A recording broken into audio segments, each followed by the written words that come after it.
অনেকেই জানতে চেয়েছিলে জলপদ্মের জন্য মাটি কিভাবে তৈরি করতে হয়, তাই জন্যই আজকের এই ভিডিওটি। প্রথমেই আমি এই 18 বা 20 ইঞ্চির বড় একটি গামলা নিয়ে নেব।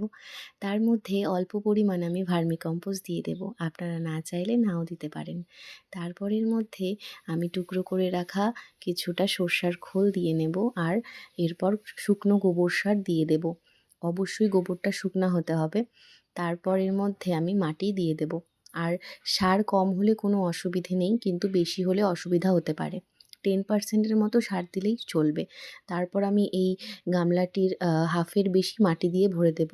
আপনারা গার্ডেন সয়েল বা আঠা মাটি যে কোনো কিছুই আপনারা নিতে পারেন। তারপর একে আমি ভালো করে ছড়িয়ে এরপর এর মধ্যে আমি এতটা ফাঁকা রাখবো, অতখানিতে জল ভরাট থাকবে। আর আমি এখন অল্প জল দিচ্ছি যাতে কাদা হয়ে যায়, কারণ টিউবার বসাতে হবে। তারপর আমি এর মধ্যে জল দিয়ে ভরে দেব টিউবার বসিয়ে।